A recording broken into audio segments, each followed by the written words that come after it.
Hello everyone and welcome back to Let's Play Mega Man Network Transmission. In the last part, we went about the internet grabbing most of the remaining battleships for the library, and we also completed the program advance memo. And now here's what my folder's currently looking like. I even grinded for some pop-ups off screen. This is the folder that's by and large going to be carrying me throughout the rest of the game. Now, we can access the final level right now, as we said last time, but there's one other thing we want to do before we go there. We got that email from Mail at the end of the part 2 parts ago, talking about a secret pathway in Den Area 3, and we've actually investigated the door to that much earlier on, right when we were exploring with Double Jump after we got it. When we investigated that door earlier in the LP, I think it was like part 4 or 5, it says it would not open unless we had all of the souls of the warriors. What this means is you need to S-rank every net Navi in the game through Pharaoh Man and Shadow Man. But even more specifically, you need to do it through the Net Battle Simulator, because if you S-rank a Navi during the story fight, you get the figurine in Land's room, but it doesn't proc for this for some reason. So I tend to actually look at it more as needing to get all the Navichips, because you're probably going to get a Navichip from an S-rank in the simulator anyway. This does mean, though, that in order to do what we're about to do, you need to have saved Zero, because you only get his figurine and thus his Navichip if you save him back at the Zero count. If he dies, you can't do this. Huh? Is the security cube responding to the Navichips we have? The security cube's opened up automatically, and even then there's a little bit more support for my wording of it.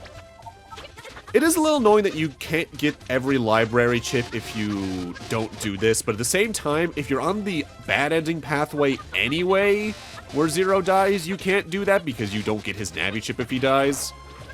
Ultimately, getting the mystery data to save Zero is so along the way anyway, you might as well do it. If anything, I'd say you're more likely, if you're good at exploring, to get the good ending than the bad, unless you're going super out of your way just to not get mystery data. So, what I'm doing right now is grinding through my folder before a boss fight, of course, as usual, but I'm grinding for something specific here. My recommendation for this fight is to bring in Zeta Cannon, some sort of invisible chip, and something else that does over 100 damage, just in case.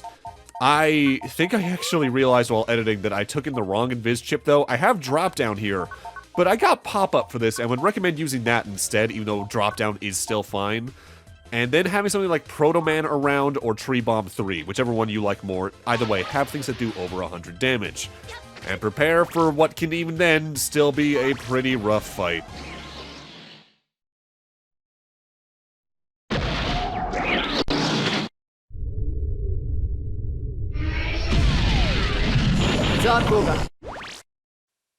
Little boy, how did you get in here? What? This surge, if I get any closer, it'll blow me away. This is more than just a Navi. Careful, Mega Man. You scum. You defeated Zero. Now, that's interesting. How powerful are you, worms? He's attacking? Mega Man, battle routine set. Execute. Base is here as a superboss as always, and he has a shifting elemental life aura.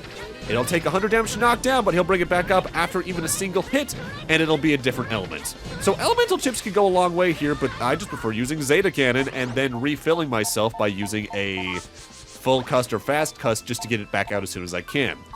He can essentially fire off a version of Brightman's laser beam that can track into you twice.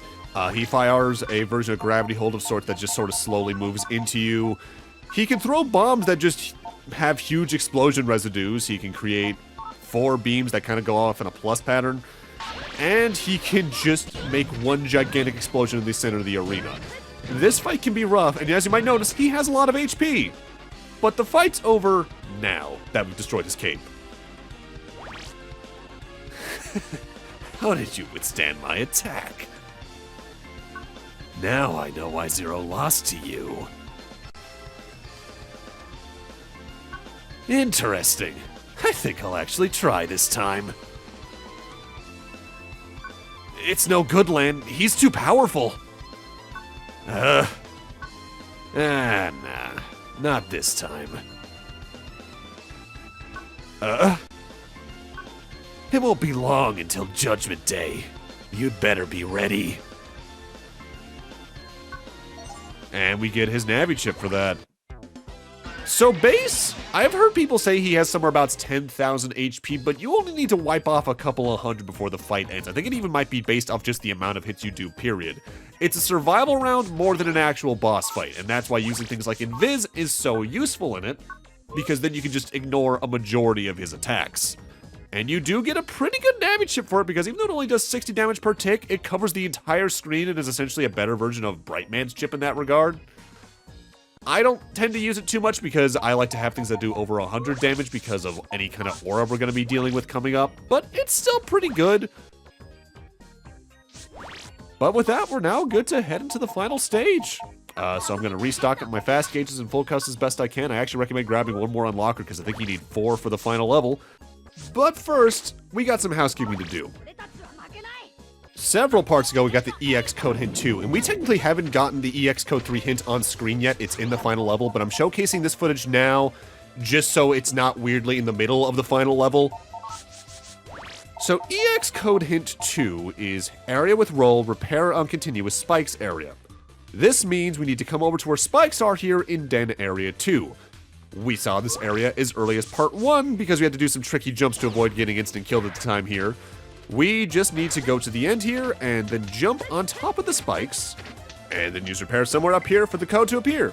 This EX code gives Mega Man super armor if you use it in Battle Network 3 with no drawbacks. So it's honestly a pretty good one to use if you're going for certain setups in that game. Next up, for the third EX code hint, we need to head over to Den Area 3. Now, I actually realized when editing this that I forgot to show off what the hint itself actually is, but the hint is where the fire started, repair after you arrive there. What this means is we need to head to where the Fireman boss fight was here in Den Area 3 and use repair on this platform. You either need double jump to reach this or the star arrow chip. And here's the final EX code. This one gives you air shoes in Battle Network 3, but it reduces the amount of chips you have on your custom screen by 1 while it's active. Which there are ways around in Battle Network 3 compared to 1 and 2, so this could actually be a very useful tool. But for now, that's all the EX codes. It's time for us to head over to Global Area 3 and head back to the Undernet for the final level. So something I should note before we actually get into the Undernet. The Undernet itself is not a point of no return, but there is a point of no return within the Undernet. This is mostly because the final 3 remaining battleships we have to get are all in the first part of the final area. And in case you want to jack out to grind those out over and over again, you can, on top of the fact there are mystery data within the first part of the final area. So don't feel bad if you're taking a lot of damage and need to jack out to go grab some other items and all that. You have plenty of time still before the point of no return. Let's go! I love the music in this area.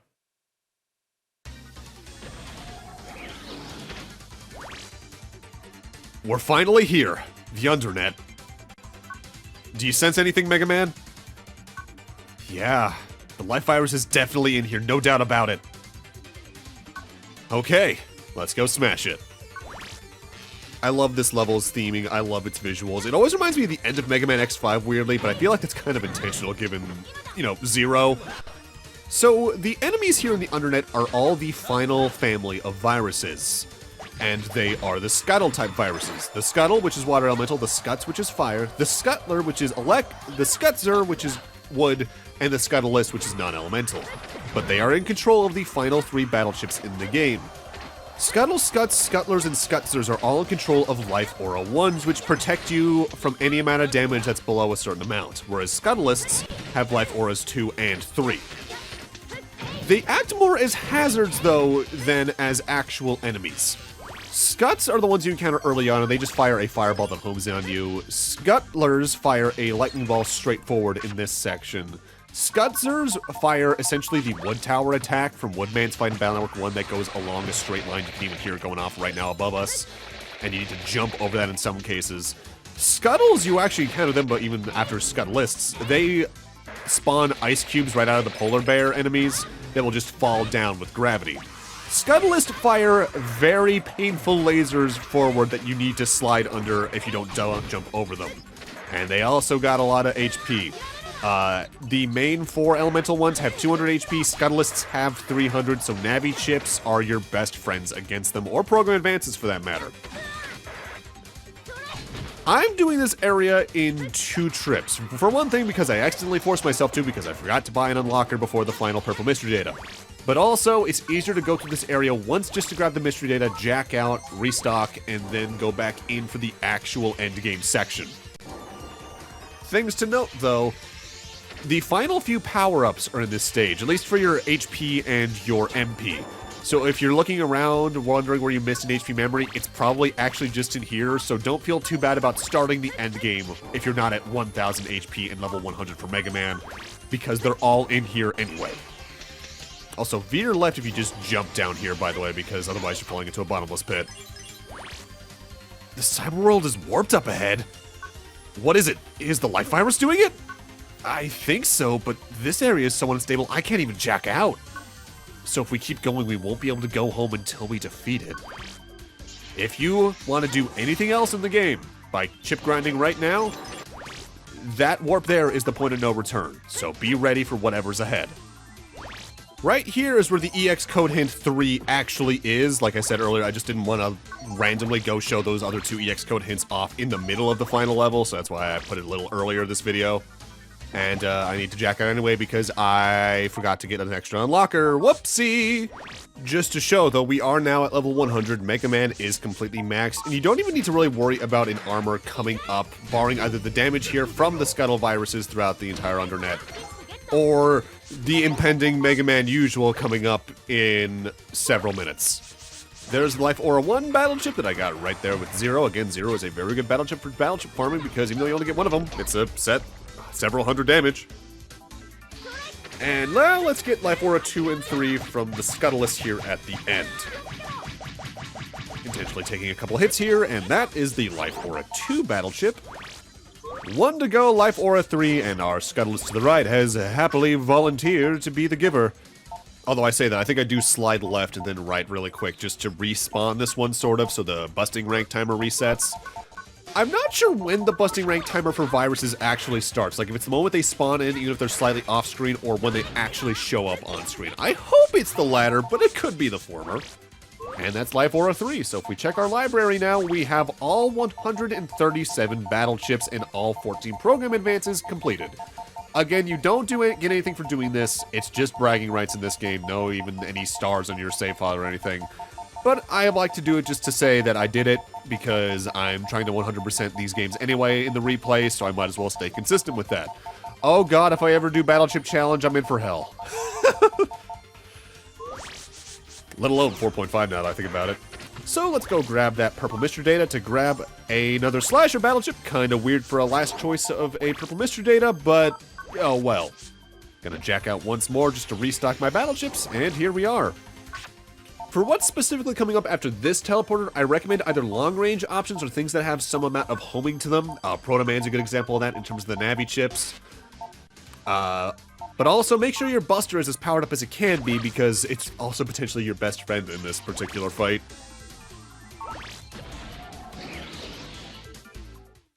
Oh dear.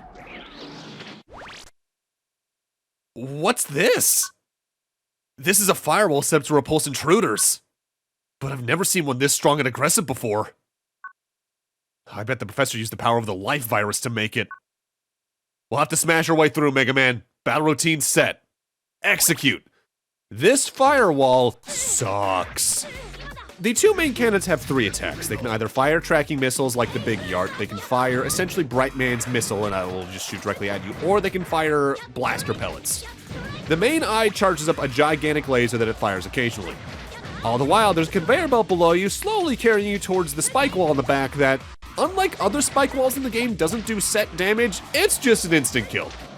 If you don't have your Buster powered up or high-powered ships, the cannons can very easily whittle down your health while you're trying to hit the main eye, and this fight can be rough. With proper folder setup and a fully powered Buster, it's not too bad, but I'd still be wary all the same. Having some HP-type subchips like full energies or half energies goes a long way here, I find. Nice work! Alright, let's keep going, Mega Man. Okay.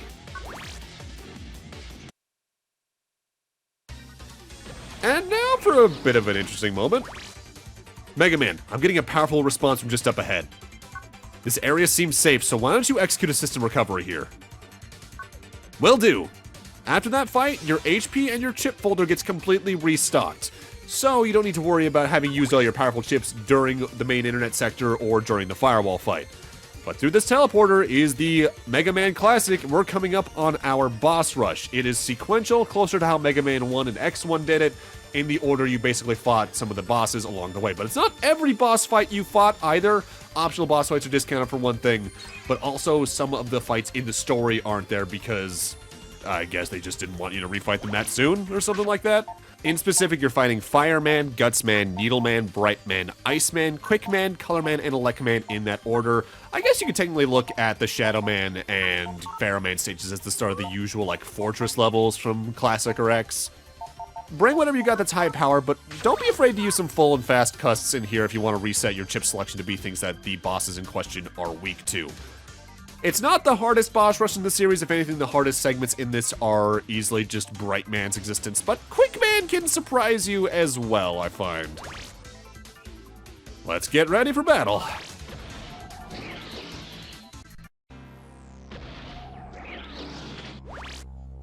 What's this place? Oh, welcome, Mega Man. Huh? Professor? I can't believe you busted your way through my firewall. Not bad. Wait till you see us bust your life virus. You won't even make it as far as the life virus. Yeah? Why not? Look in despair. The life virus has built an army of upgraded navis from the data I had Zero collect.